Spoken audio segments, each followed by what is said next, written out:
Call to order. City Clerk. Council Member, Agency Director, Authority Member Christ. Present. Mann. Present. Marcus. Here. Vice Mayor, Vice Chairman Smith. Here. Mayor Chairman Paris. Here. We have a quorum. Thank you. The invocation tonight is going to be done by, is it Sana Burhan from the Islamic Center of North Valley.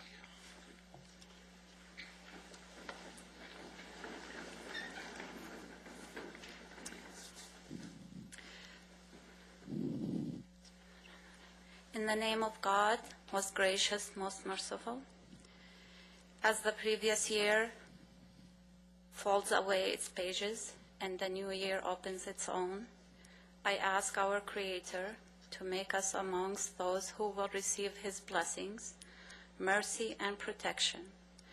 And may He give us the power to help each other through the good times and bad.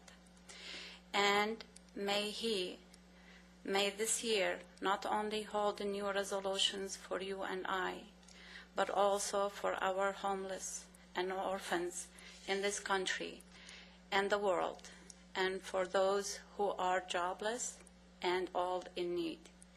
With our belief in God, we should unite, forget our differences, and help each other by being kind, lending a helping hand, and together with the will of God, He will give us the power to make a change. And because there are only two people in this world that can make a difference, it is you and I. Thank you. Thank you so much. Vice Mayor, you want to do the flag salute? Place your right hand over your heart. Ready, begin. I Pledge allegiance to the flag of the United States of America and to the republic for which it stands, one nation, under God, indivisible, with liberty and justice for all. Thank you.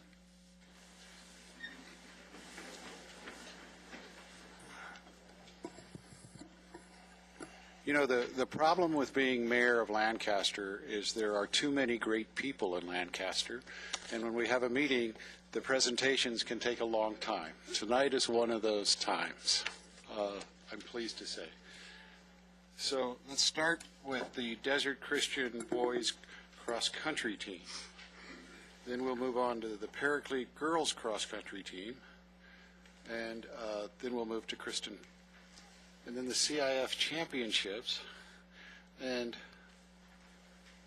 this is a great city.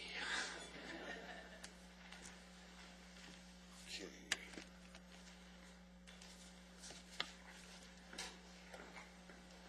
Why don't you come with me and help me? Sure. Okay.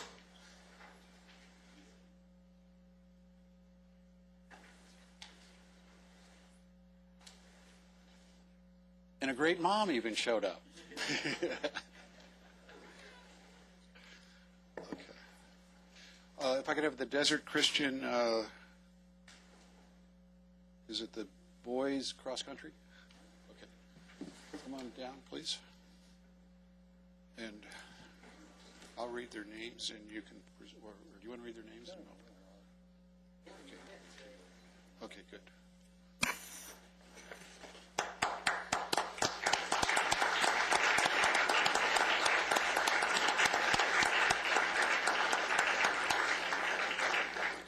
Now, let me tell you why you're clapping. The Desert Christian cross-country team finished third in the state. Now, you all know how, or if you don't know, Desert Christian is a really small high school, and third in the state. This was the single finest performance in Desert Christian boys cross-country history. For the first time ever, a Desert Christian boys team made it to the podium at the California State Championships.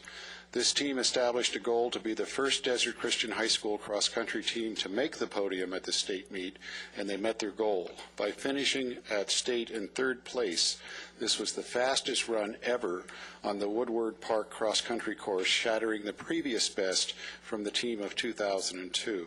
Congratulations.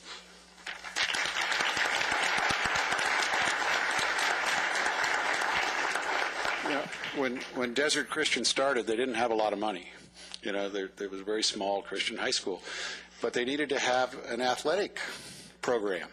And so they were trying to figure out, well, we can't play football, we can't play basketball, we don't have a basketball, we can't even play baseball, but we can run. And run they did. They do really have one of the finest cross-country teams. And Andy Vasaki, the former city councilman, is the person who has led them year after year after year. And I do not know how you motivate people to run that much every day. And one of them's even on crutches. Yeah, that's from snowboarding or something. Okay, so do you want to have them come up, or do you want to go to them? I'm sorry. Okay. So we have Thomas Waters. You want to come up? And let's move over here so we can get the picture.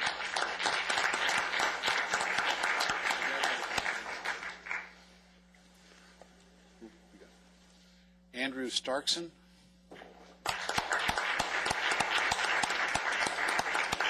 Look, I got to teach you how to be a politician. See?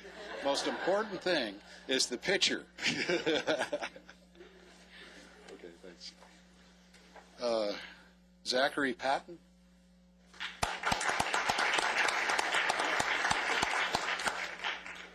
Thank you. The last thing your mother wants is a picture with the back of your head. Okay, Jeff Marshall.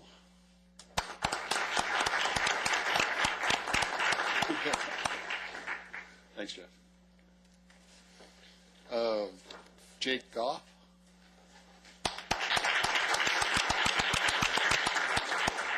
That's actually Jonathan Kuzichev accepting for Jake Goff. Okay. He's varsity runner also. Josh DeVore.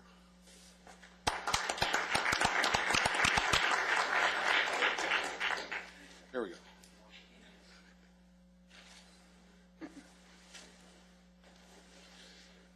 Brian Curtis.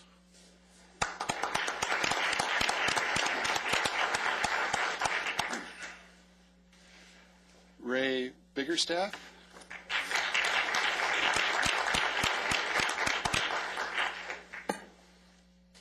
Scott Acton.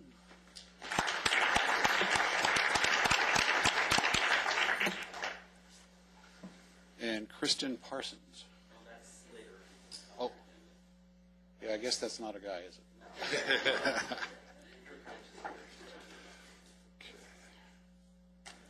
Okay. Is that it? That's it for them. Thank you. Mayor, the parents may want a group picture. Parents, if you want to come down for a picture, feel free to come down as well. Why don't we, Come on, guys, get around. why don't we stand behind them and put them in front of us? Okay. Good. Group in together.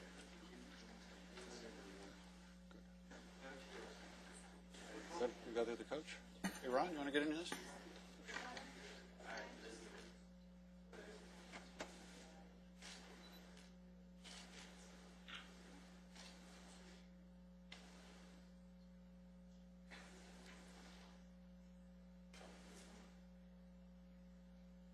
Okay, you guys have your fill now? You done?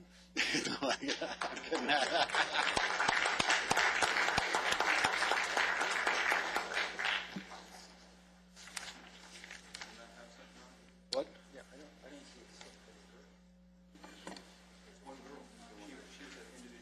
So you could Is probably, that- yeah, that's is Kristen? one girl, Desert Christian. Okay, is Kristen here?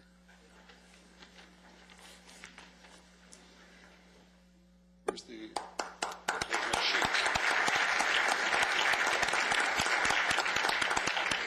Of all the girls, this is the only one, right, that made it. Thank you. Thank you, Kristen. Okay.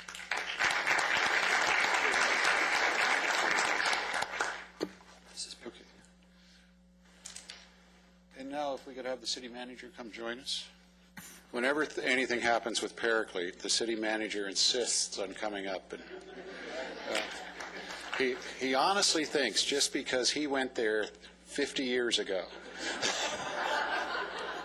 that has something to do with your success. That's not why I came up with Okay, if we could have the Paraclete girls cross-country team.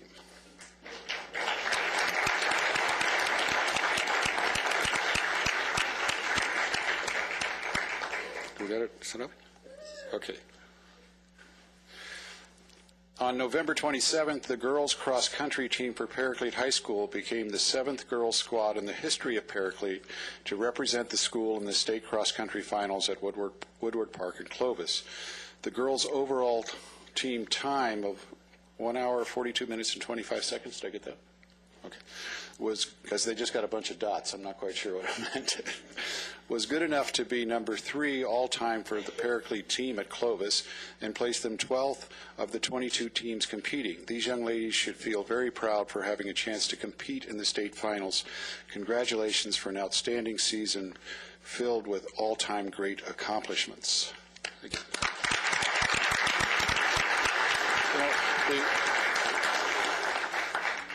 The reason why I always like cross-country teams is because the level of determination that those people show is really an indication of what we can expect from them in life, you know, because it is such a hard sport.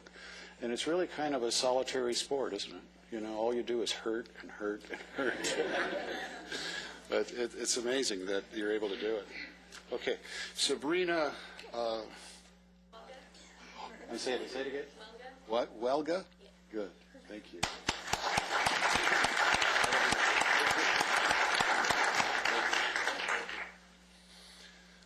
Melissa Bauer? She's in soccer. Haley Kelly?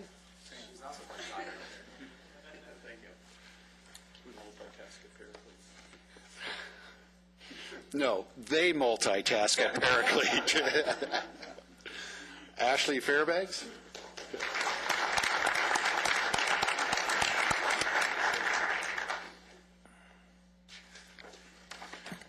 Kristen Monson?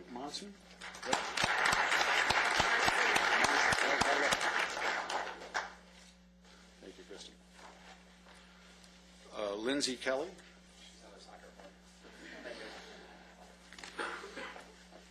Melanie Fujiwara? Get it?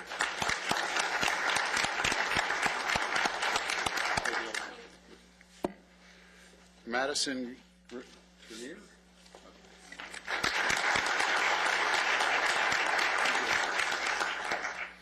And Rosanna Martinez.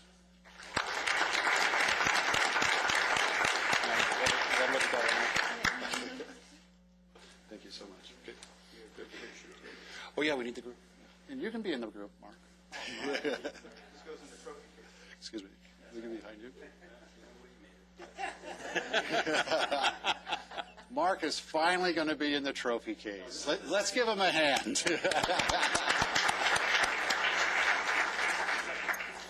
Parents, feel free to come down closer if you'd like to take your pictures.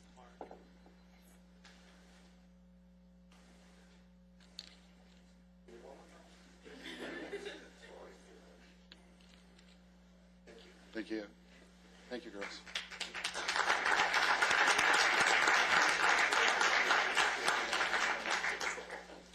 Okay.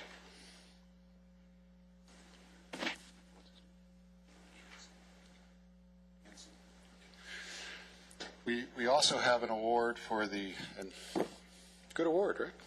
I like it. We used to give a hot plate. This is presented to Coach Norm Dahlia. I'm from Palmdale. What can I say?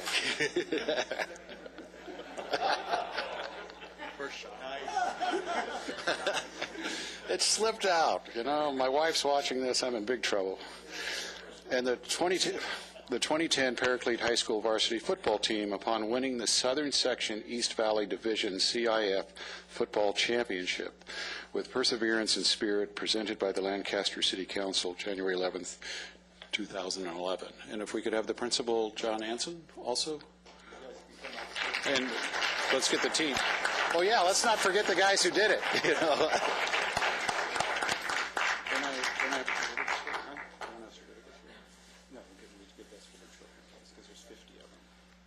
Oh, apparently there's 50 of you guys, and so you'll get your certificates later. But this is for your trophy case, okay? And who am I going to give this to? Hey, you're the man. Here, let's get a picture. Oh, sure. Let's get the coaches. Coaches, come Let's on, get the please. coaches. Let's get everybody up here. Let's get a picture, okay? And why don't you stay out front and hold it so they can see it, and I'll get behind you guys. Actually, you're bigger than I thought. So I'll get in between you. Right here. Okay, you guys stay right. And I'm a politician. I can't waste the shot. You stand behind roll. They'll see me. Put camera and roll up this front.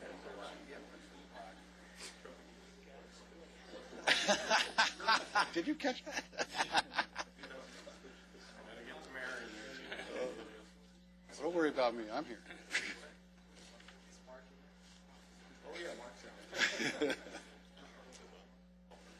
Okay, we all done? Great. Thanks, guys. Congratulations.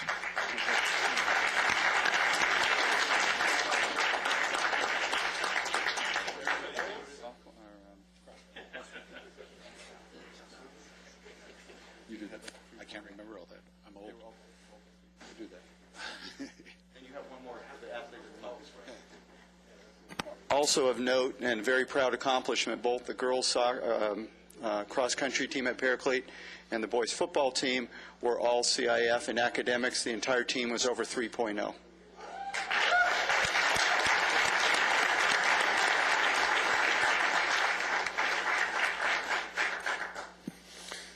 You know, I'm doing the State of the City thing tomorrow, and one of the themes is going to be, the thing we really recognized is that if we're going to have a great, great community, we've got to have great schools, and it has to be universal, because that's what attracts, you know, when we've surveyed everybody, if we're going to get the factories and the manufacturing that we want, the one thing we have to provide them, if we provide it, nothing else seems to matter, is schools, great schools. And you guys are a testament to what we can accomplish. And we just got to get everybody else on board. And that's going to actually be, for the next couple years, our focus. And I'm going to ask all the people in the community to make it your focus. Because we obviously know how to do it. We just have to start doing it on a bigger scale. And you guys are the example. You know, it's what gives me the courage to go and say, let's not accept anything less. Because if you guys can do it, everyone can do it, right? Thank you. Okay, Darren Thompson.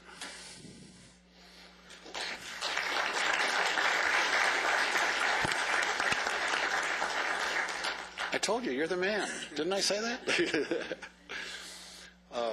Darren is the athlete of the month, for the Mayor's Athlete of the Month. Darren, a standout player on both offensive and defensive, led Paraclete to the 2010 CIF East Valley Division Championship. Is it Darian or Darren? Darian, I'm sorry. While playing defensive back, finished the season with 74 tackles, 7 interceptions, 2 touchdowns, and 8 pass deflections. That has to feel good when you're doing it, doesn't it? Sorry. Darian also played wide receiver, catching 52 passes. I would have liked to have done it once, you know, 52 passes for 943 yards and 13 touchdowns. He also returned punts and kickoffs for a total of 273 yards. Darian helped lead Paraclete to the CIF championship in both 2008 and 2010. Darian was named the All-CIF team, the first All-Alpha League. You know, that's a great league, the Alpha League. I mean, good name. And was named Defensive Most Valuable Player by the Valley Press. And here's the big one. Darian has maintained a 3.5 GPA and has been awarded an athletic scholarship at Boise State, where he plans on pursuing a career in medicine with a goal of becoming an anesthesiologist. To me, that's the most important thing. Thank you.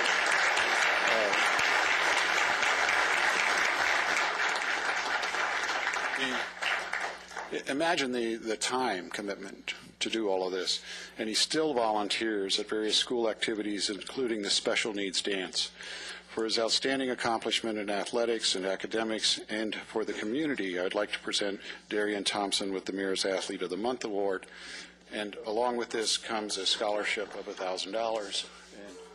And if you see that guy right there, and if you look real close, you might find a picture of him in a group in the trophy case. But see him and he'll get you the money, okay? Thank you, Derek.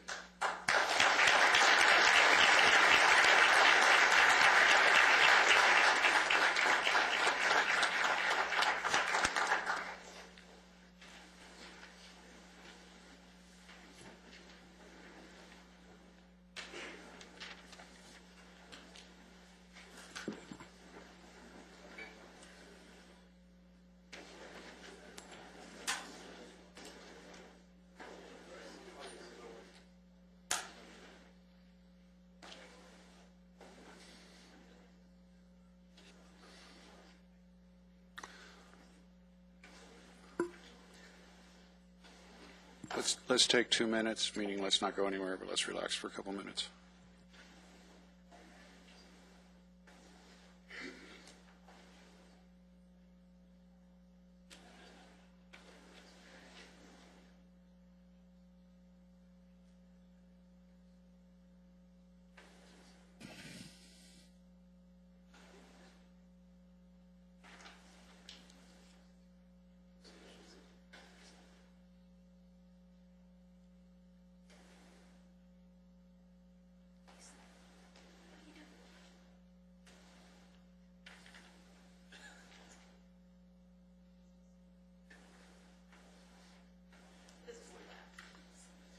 Okay.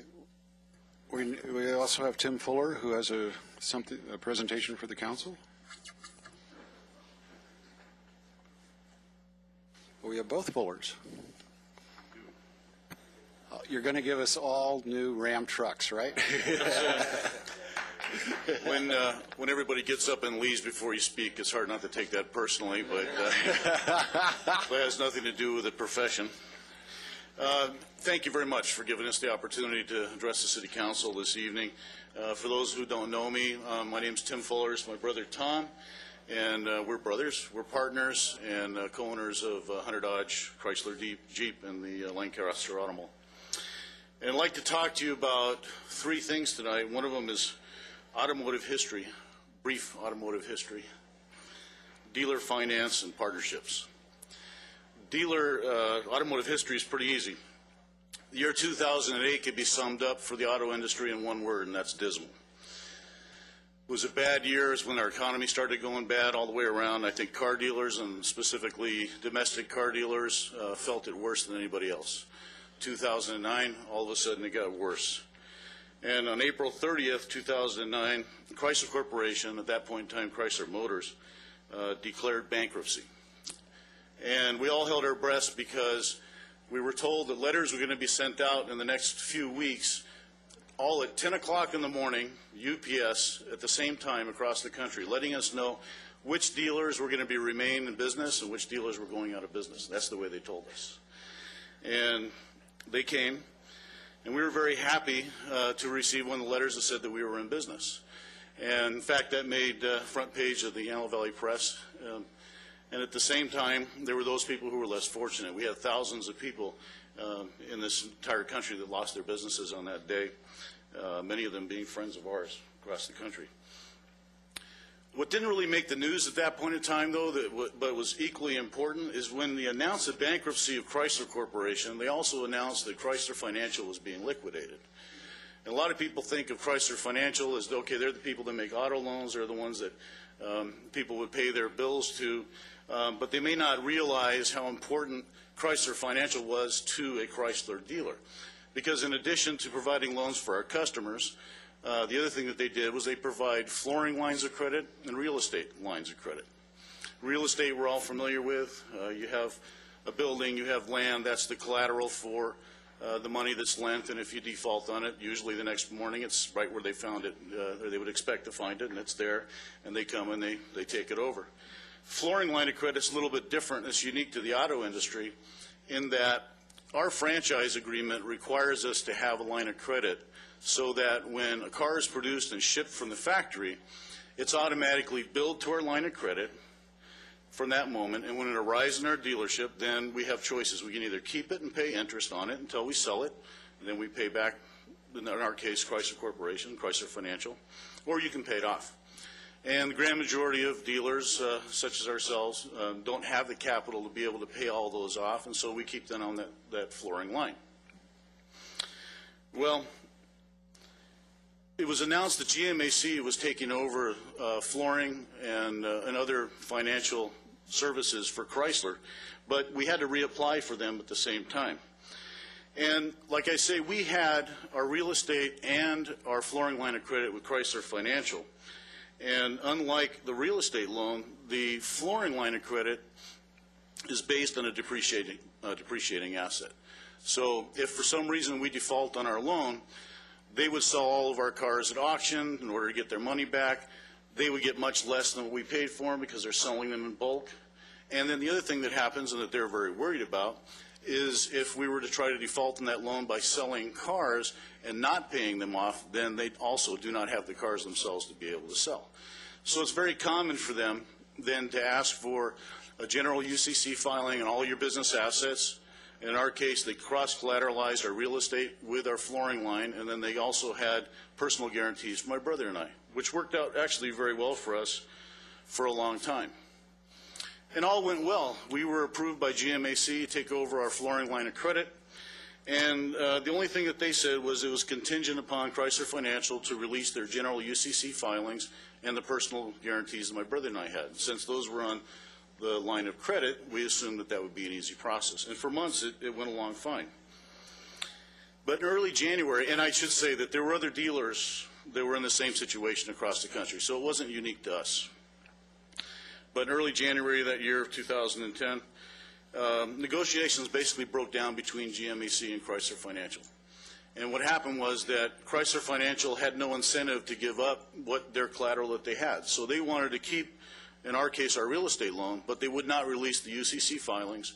They would not release the personal guarantees, which therefore made us ineligible to receive a flooring line of credit. So on January 26th, 2010, after all this time being told that things were great, I was called by one of the representatives from GMAC, and it was followed by a letter that was faxed to me that day. And they told me that I had 48 hours, to obtain a written agreement to do one of two things. One, either refinance the real estate loan and remove the general UCC filings and the personal guarantees, or, number two, provide $500,000 of additional collateral from an outside source. Since all of our the guarantees that Chrysler Financial had us included all of our business assets, that $500,000 could not be from our business, any other business interests that we had, or any of our personal money as well. So you might imagine with a real estate loan that in 48 hours to get a bank to agree to refinance your real estate was impossible to do. And at the same time, real estate prices were dropping. And if you don't have a rich Uncle Bob or a rich Uncle Rex to be able to give you the $500,000, then it's pretty difficult to come up with something that is not yours. And any bank at that time, too, quite frankly and honestly, Chrysler wasn't a good bet. Nobody knew what was going to happen. So to provide $500,000 with no collateral to be able to achieve that was nearly impossible. So as really a matter of last resort, we turned to our partners, City of Lancaster, and gave them the impossible task and said that we have 48 hours, we have to come up with a written agreement providing $500,000 in collateral, and we have nowhere to go. And if there's anybody that thinks that the city moves slowly, I'm here to tell you that it's different. The collaboration we received from the City of Lancaster was amazing. Within 48 hours, we had a letter and a written agreement saying that the City Council was going to do what they could to provide us with $500,000 of credit, and the other condition was that it had to be done within 30 days, and that would be done within 30 days. Went by to the City Council, was passed, and we received that collateral. And it accomplished two things. It bought us time to work through the issues with GMAC and Chrysler Financial, and very simply speaking, it kept our business from closing.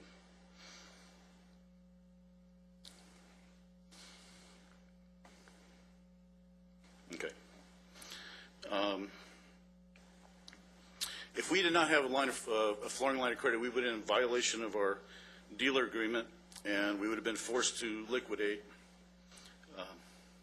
within 24 hours. Okay, I'm sorry. Anyway, 80 people kept their jobs because of that. You know, Tim, I never realized the stress you were under when that was. I never realized the stress you guys must have been under when that happened. Oh, yeah, well, yes. And this is the first time I've seen it. It's fun just reliving it, you know. Yeah, I can see you're having a great time up there. Well, but the good news is we were able to do that. And so in October of this year, we were able to secure financing, get out of our real estate loan, refinance, and get a permanent line of credit. And January 6th, we received a letter that was actually written in December that released the city of Lancaster from all of its obligations. So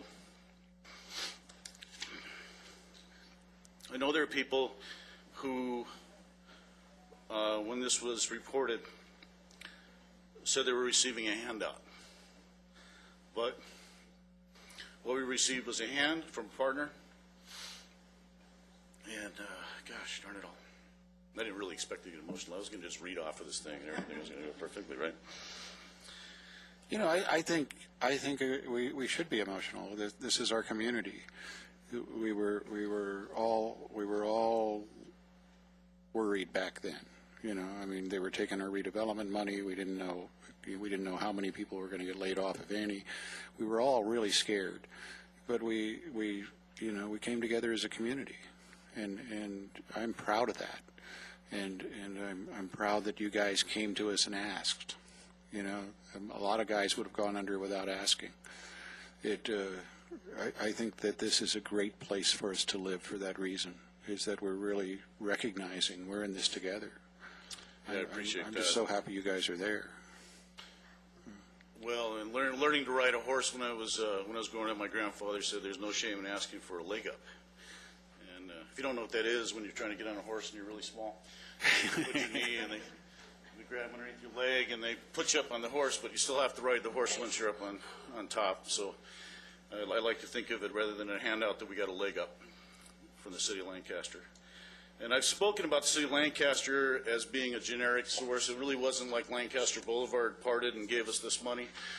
It was people, and a lot of people were involved in it, from our city manager, Mark Vilzigi, and his staff, who immediately, I mean, there was, if you look back in the newspapers in April at that period of time, the city was busy with other things. I mean, there was a lot that was going on. So it wasn't like the only thing you were doing was waiting to help out some business that was having trouble in the economy. So there was a lot that was taking place. Vern Lawson and Redevelopment, their staff. Steve Goki, who basically held my hand through this whole process and made things work. And then City Council and our mayor for taking a risk. So thank you. Thank you. And thanks for paying it off. Mr. Fuller, how many years has your family been in that business? Since 1944. Thank you for hanging in there. Thank you. Thank you.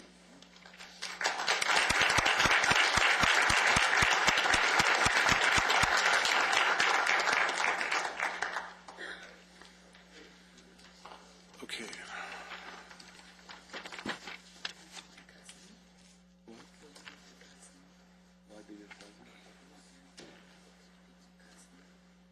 Whatever you want.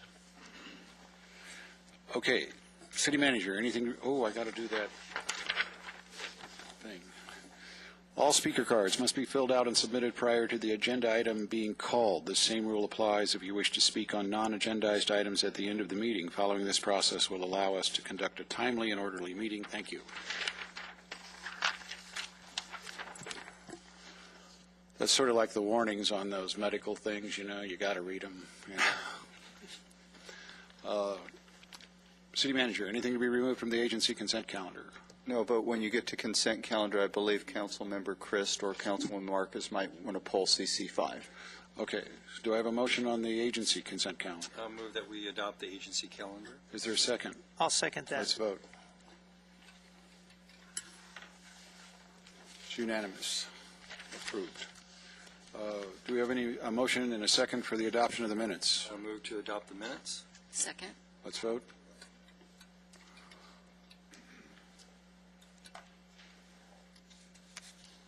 It's unanimous. We're going to remove CC5. Other than CC5, is there anything we need to remove? Nothing? I Okay. move that we adopt the minutes as currently comprised. Is there a second? Let's vote. I'll second. Yeah. Yes. We're on Consent calendar Yeah, Yes. consent, we've as done that. currently comprised? Or did I not say that? All right, let's do it over. Do it over. I apologize. I move that we adopt the consent calendar as currently comprised. Second. Let's vote. That's why Jerry got a Christmas card. It's unanimous. Did you notice the music Jerry put up when we started the meeting? I mean, I liked it. Yeah, I liked it. I heard about it. I was late as usual. Well, actually, I was on time, but okay, good. People have been posting interesting music on my Facebook page, but all right. CC5, anybody going to recuse themselves, or are they just abstaining?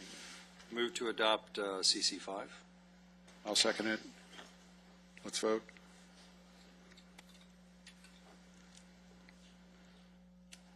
That was the first time I've ever seconded a motion. I think I would have saved it. Thanks. Let's go to the joint public hearing, JPH1. Is there any speaker cards? No speakers cards. Let's waive the staff report. Is there a motion? I'll move for the agency that we adopt resolution number 0111. I'll second that. Let's vote. It's unanimous. I'm sorry, this was Liz was going to present this. No, I think she's up for. Can we go back? She'll have a chance the next one. Oh, good, good. I'll move for, on behalf of the city, that we adopt resolution number 1101. I'll second that. Oh, we got to do it twice. Okay, sorry. Let's vote.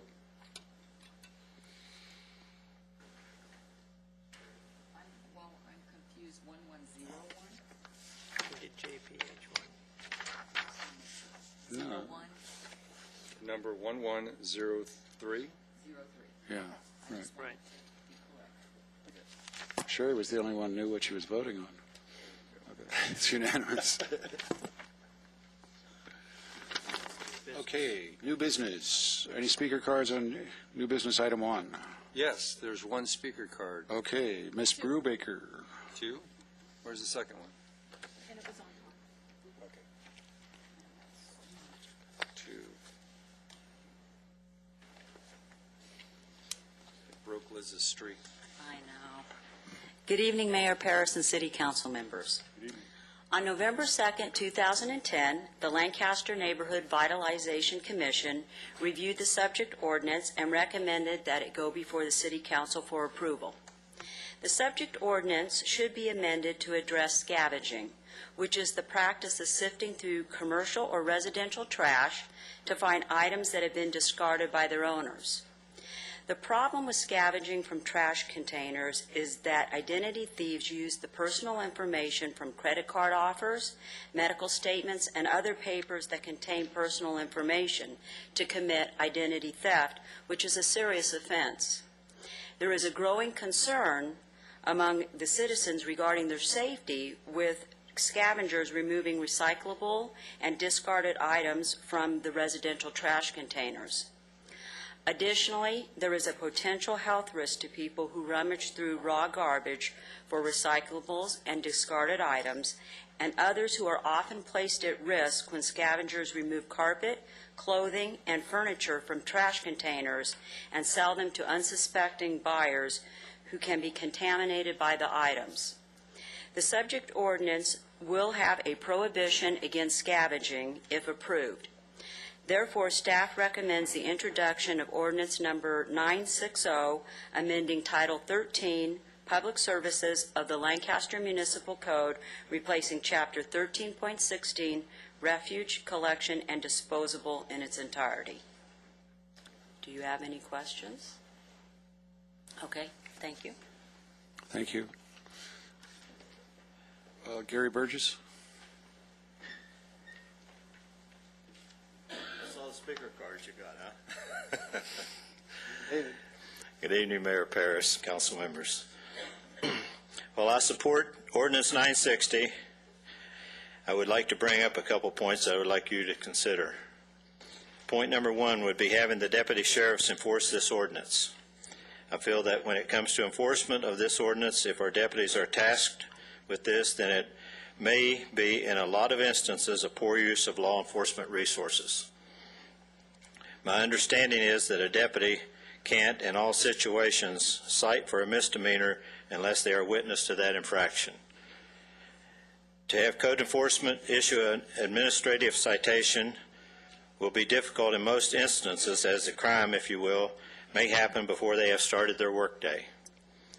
The City of Lancaster presently has an ordinance that you must have a city license to conduct business in Lancaster. I think that's still in effect. A number of times I have reported individuals and businesses doing door-to-door sales.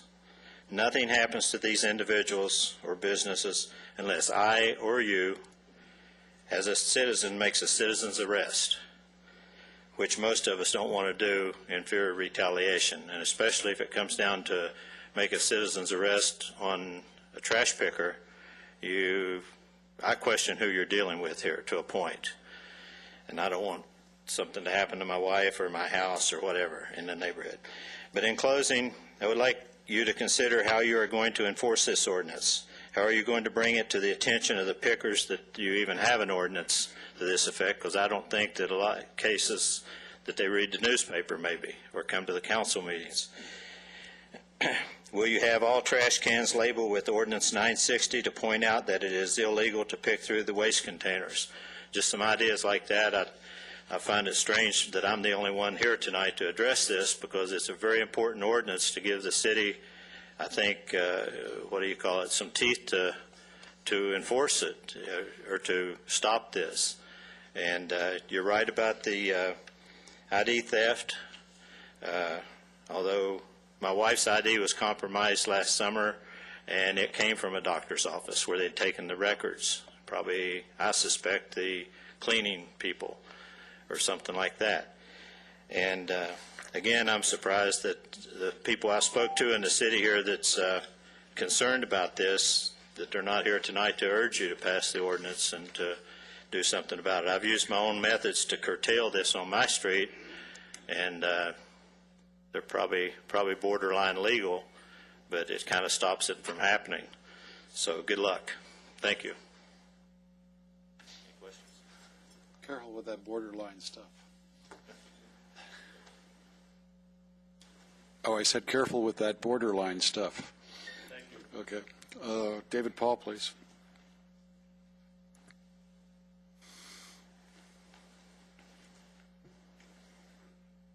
Mr. Mayor, Vice Mayor, and Council, Mary, Happy New Year. I used to have 5 vexing problems that destroyed my idyllic life here in Lancaster, and I'm down to 3, but if I thought there was anything we could really do about them, I'd be chewing your ear off about it. The first 2 I resolved were the people that constantly knock on my door to sell me something, and the people that let their dogs go duty on my lawn. I fixed both of those problems by putting a big fence around my yard.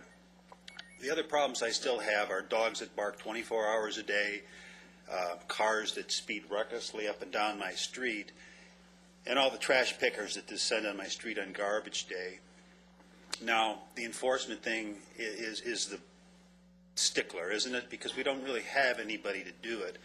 That's why I've envisioned through these years ways to solve these problems that employ citizens' action committees of some sort, and action's the key word. I mean, we actually want to be able to do something about it. But like Mr. Burgess, I spend a lot of time in my neighborhood, so we see what goes on. And I got to tell you that some of these guys, and I know because, I looked into these things to figure out solutions and stuff, and I know that Waste Management gets that money for the aluminum, the plastic. I mean, that's their stuff that's in those cans. So they're losing money, but they haven't a will to enforce that because it's not cost effective. But there was this one old gentleman in my neighborhood, the first one that I encountered. He's a Filipino man who is in his 80s, and he rides around picking up the cans, and I struck up a conversation and a friendship with this guy, and he knows I don't have any cans in my garbage, so it doesn't bother me. But there's something admirable about this gentleman who does this. And there are a couple other guys, I know them all, that come and do that kind of stuff, and they all know now just by talking to me not to pick through my trash.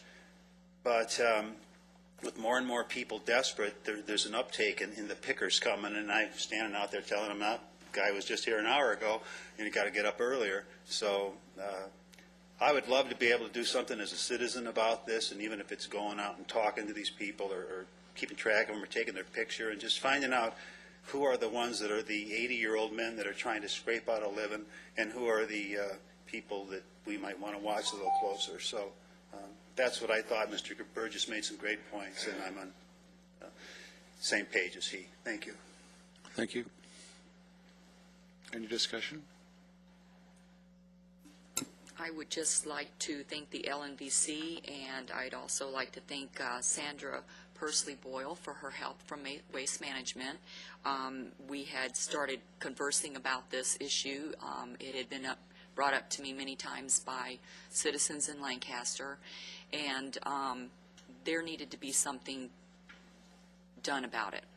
And I think that this is a good ordinance, and I am completely satisfied with it.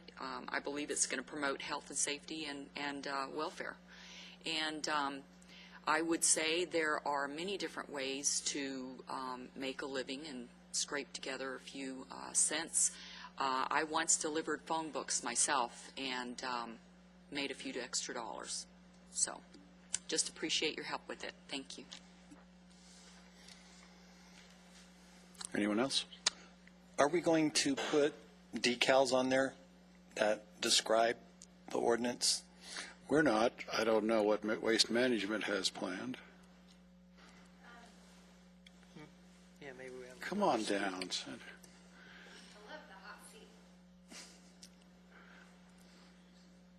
Sandra Pursley Boyle with Waste Management. You know, in other areas that have adopted anti-scavenging ordinances, they've taken a variety of methods from outreach in regular newsletters, in the newspaper, on the city website. Some folks have taken the approach of a sticker that says no scavenging. It certainly would be a possibility. In the case studies that we've done, whether it is a deterrent, having the sticker or not having the sticker, I couldn't really say. If they're going to go through the trash, they're going to go through the trash, whether there's a sticker or not. But it's certainly something that we could do. We could pilot a sticker even in a couple of neighborhoods and see if there's a difference in the traffic that goes through there. I think that'd be a great idea. Okay. We'll pick some that we know where the scavenging is more common because of customer complaints. I think the impact to Waste Management on scavenging is really insignificant, but I can tell you we're inundated with calls from customers that are concerned about their safety, about the appearance of the street. Our drivers are equipped with brooms and they sweep up any mess that there is, but you know, who knows when they're coming through and what they are taking. It is a safety concern. It's a little scary when you walk to the curb and there's someone in your trash can. So we'll take a look at where it tends to be more common, and we can certainly implement a sticker and see how it goes and monitor the calls that we get in that area. Thank you. Mayor Paris, maybe an idea would be to find where we've got some strong neighborhood watch programs that may be having the same problem. And by doing the tests there, we could get feedback through the neighborhood watch. Might be a solution, starting point. Anyone else? Thank you. Let's vote. I move to introduce ordinance number 960. Second that. What, are we just introducing it? Yes. Okay. Is there a second? Second. Let's vote.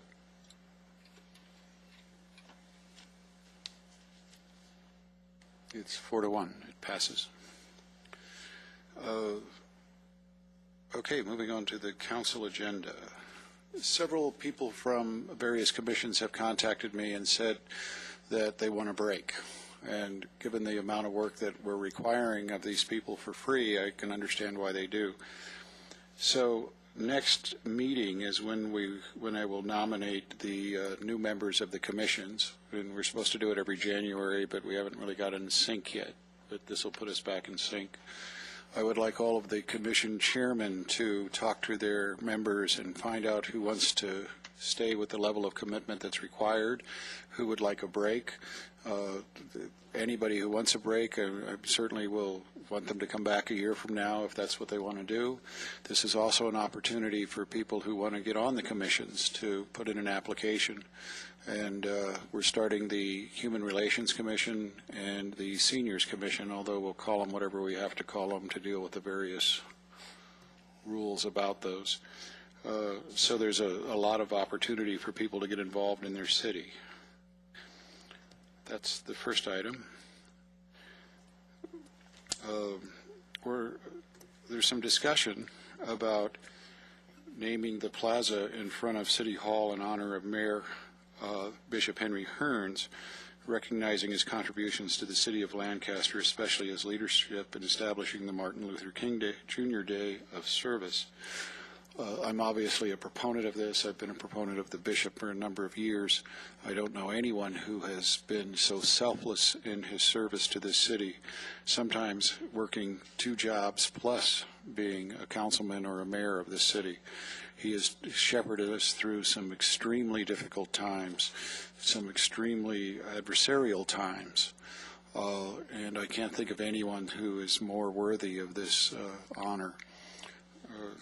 And I guess that goes up on the agenda next time. Is that what we do it? How we do it? If that's the will of the council, we will put it up for vote next time. Or actually, you could take action tonight. We could take action tonight? Yes, you can. Okay. Well, can we make the motion and second it and then have him speak? There's no reason why we couldn't do that, right? Okay, so I'll make the motion that we do this as set forth in CA item 2. I'll second that. Okay. And Mr. Basaki, you want to speak?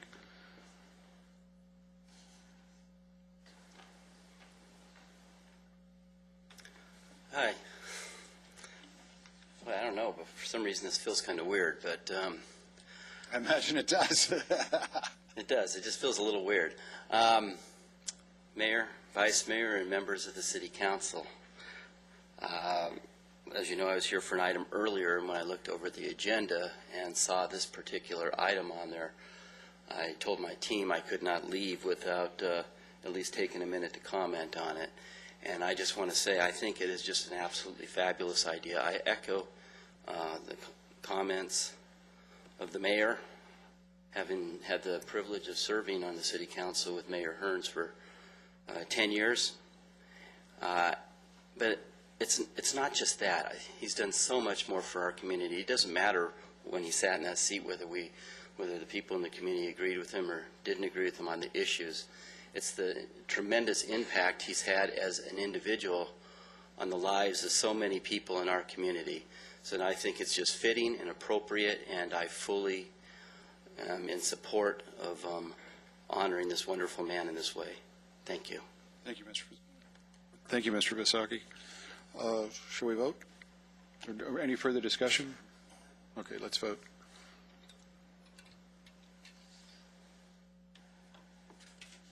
It's unanimous. Okay, the city will make the appropriate arrangements to dedicate this at the appropriate time with the appropriate honors and everything else. Absolutely, and Mr. Green's department is working on the plaque and such, and when we have it scheduled, we'll have a nice ceremony. Okay, I'd like it to be significant. Okay, thank you.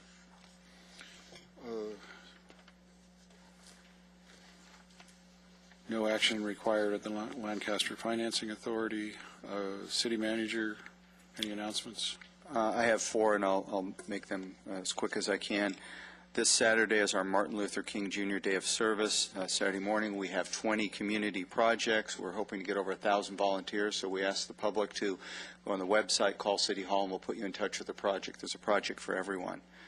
As many of you know, over the Christmas holidays, we had snow, wind, rain, everything, and primarily Robert's crews, but a lot of the city staff did an exceptional job of keeping the roads open and safe for people, and that's not an inconsequential task why people are sleeping, to make sure the roads are open for them when they go to work starting at 5 o'clock in the Metrolink station. So I applaud Robert and your staff.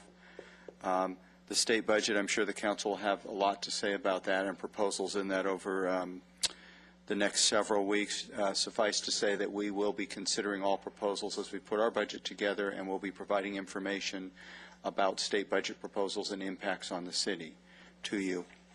And last, on Tuesday, we are very proud that Subaru will have its grand opening in the Lancaster Auto Mall. We will be 100% at capacity in the Lancaster Auto Mall. It will be the only, I'm told, it's the only Subaru dealer in North LA County. And as one of the proposals that the government has made, that auto mall would not exist without redevelopment funds, because there's a drainage channel underneath it that was paid for by redevelopment. So all that money that's paid for sheriffs would not be here without that. But we invite the public to come out on the 18th. Thank you. City Clerk, any announcements? Ladies and gentlemen, this is the time for any person who would like to address the City Council on non-agendized matters to complete a speaker card. You'll find speaker cards at the back of the council chambers. We respectfully request that you fill out the cards completely and print as clearly as possible, so that if necessary, the council or the city manager or staff will be able to contact you. As much as we appreciate your request to make comments before your 3 minutes begin, please understand your time does begin when you begin to speak. Individual speakers are limited to 3 minutes each. If you choose to ask a question during this time, any response by council will not extend your 3 minutes. When you approach the podium, you will see 3 lights. The green light comes on when your 3 minutes begins. The yellow light comes on when you have 30 seconds left, and the red light comes on when your time is up. We ask that you be considerate of the allotted time to allow other speakers to have their 3 minutes as well. Following this procedure will allow for a smooth and timely process for the meeting. State law prohibits the City Council from taking action on items not on the agenda, and your matter will be referred to the City Manager. Thank you. Thank you. Lyle Talbot.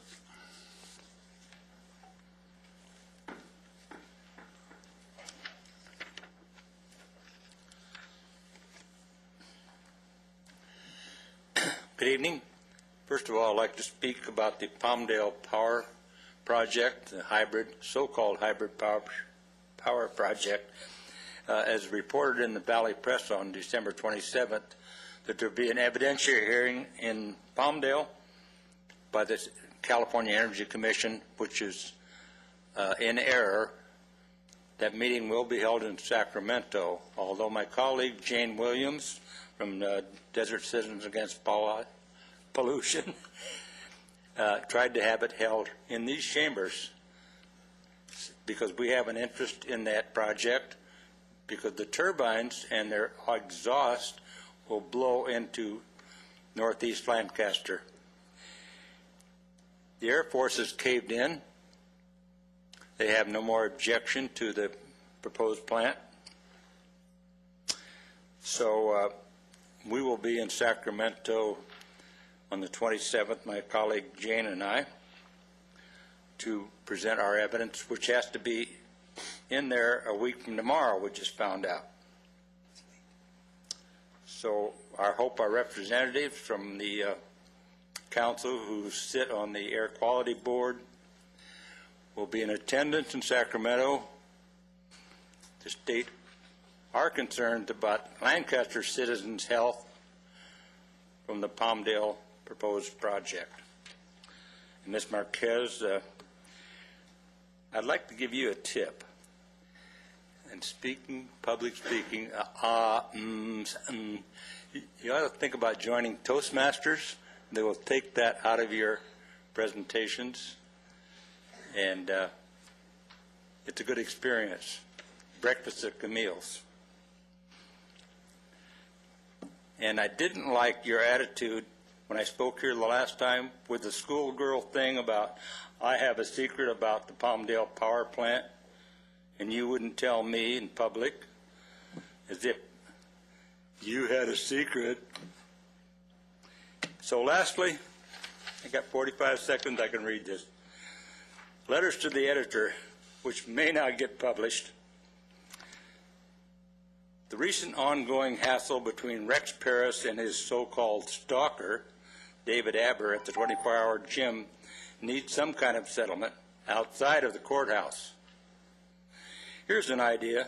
Since Rex can't or won't apologize for his bullying ways when those two meet, let's set up a boxing ring on the boulevard and turn it into a fundraiser with the proceeds going to our AB Veterans Home.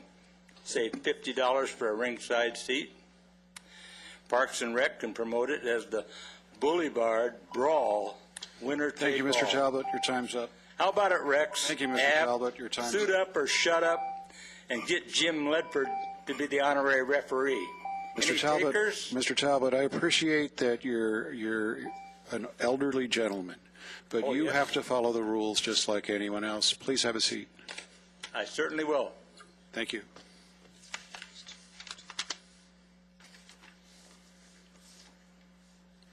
Cesar Almaraz.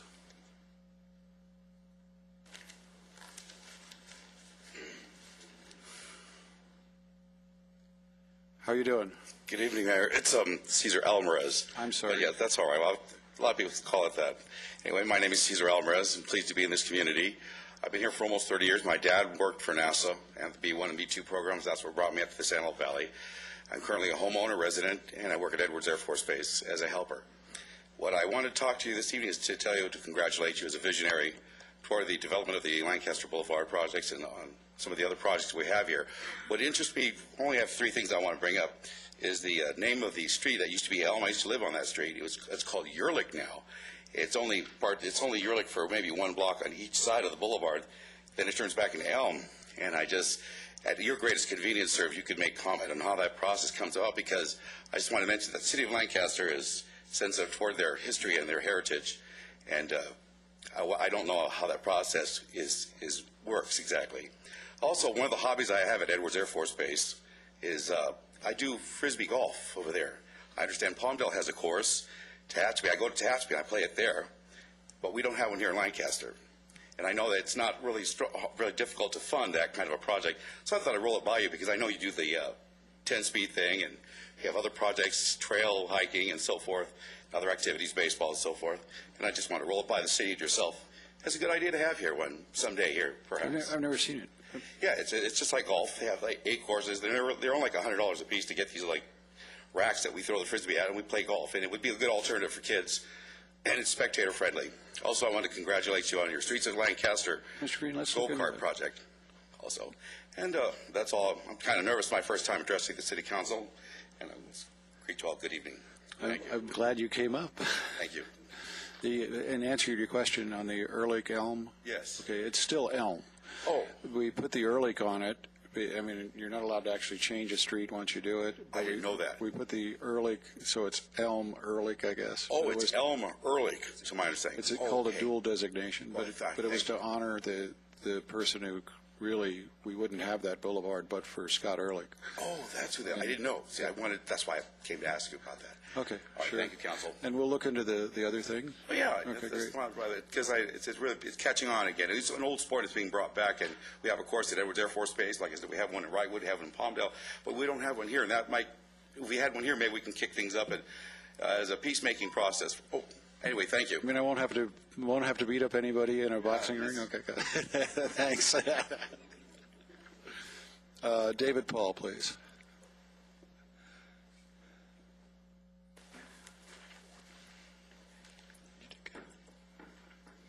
Mr. Mayor, Vice Mayor, and Council, the tragedy in Tucson has had me in an introspective mood for the last couple of days.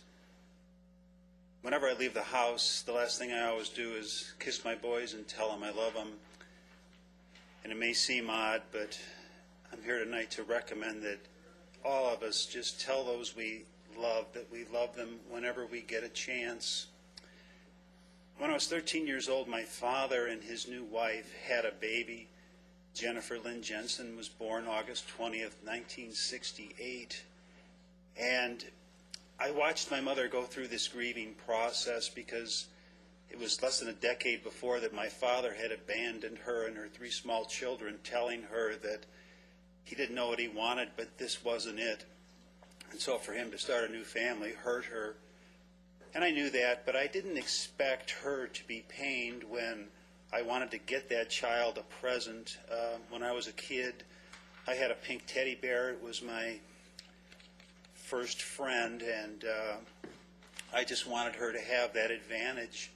And it kind of hurt my mom. And then she got around to realizing, you know, the baby hasn't done anything. And I just wanted to love the baby and let her know people cared. And my mom came around, and she wound up taking me to the store and helping me buy the bear. But I got a call just yesterday when I was working out from Jennifer's daughter, Jessica, telling me that Jennifer had passed away. And I thought, what?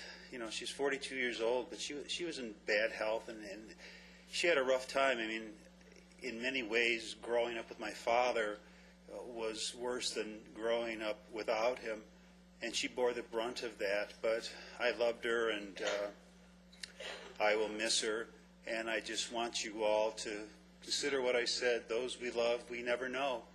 And just go home and call somebody and tell them you love them. Good night. Thank you, Mr. Paul.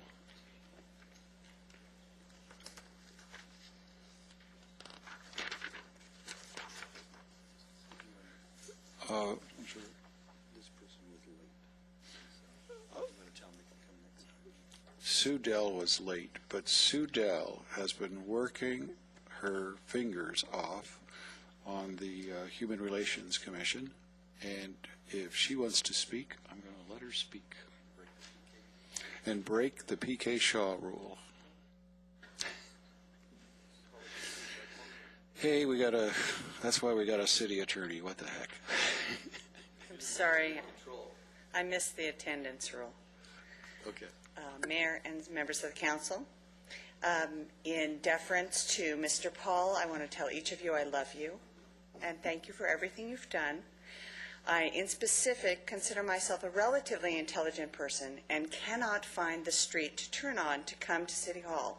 So I'd like to ask, in your renovation funds, if there might be some money to put up a sign that says City Hall this way. I would so appreciate that, and it would make me a much safer driver. Thank you. Thank you. Put up a sign, would you? Thanks. Okay. We now go to the council comments. Any comments? I sit on a task force with the CHP, and the CHP is doing a enforcement and extra enforcement on Highway 14 from the 5 to Mojave. So just letting everybody. Not to. Excuse me? Could we ask them not to? No, they're doing it. Just letting everybody know that there'll be 4 extra units on Highway 14 from that enforcing it, so be careful.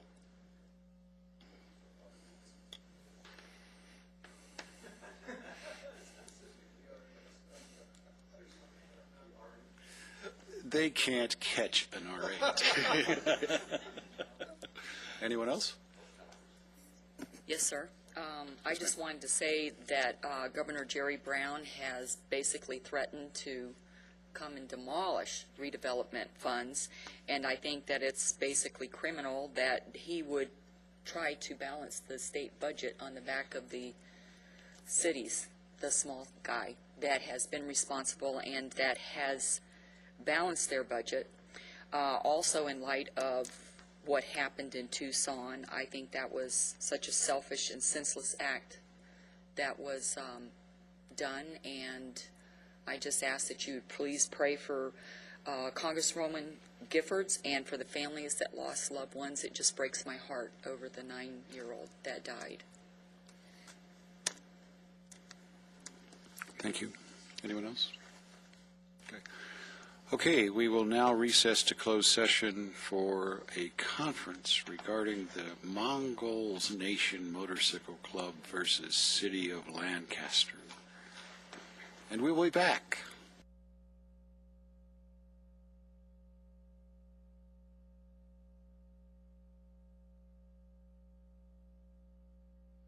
Okay, City Attorney. Oh, we're back in. Mr. Mayor, members of the council met in closed session under Government Code Section 54956.9A concerning the Mongols versus Lancaster lawsuit, gave direction to the attorney concerning the handling of that case. No other reportable action was taken. Any comments? Let's play the video.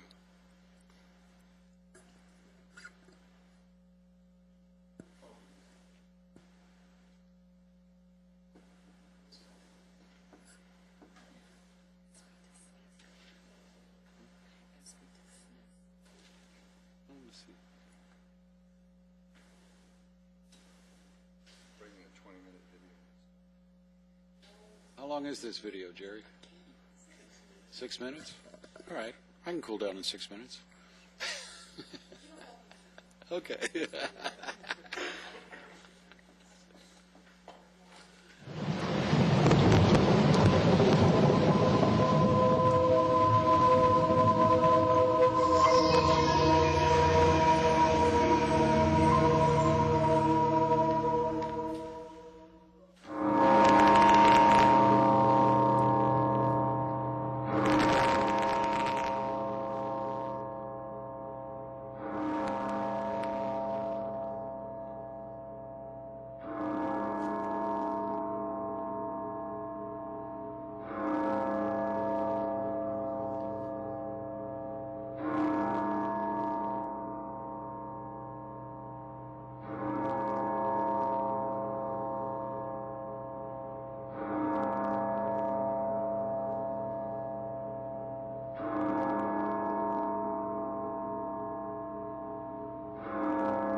Velma Louise Patterson, mother-in-law of Frank Fisco. She passed away on January 5th, 2011. She is survived by 3 daughters, several grandchildren, and numerous great-grandchildren. She was loved by so many and will be missed. We are adjourned until Tuesday, January 25th, 2011 at 5 p.m. Carol, I'm coming home.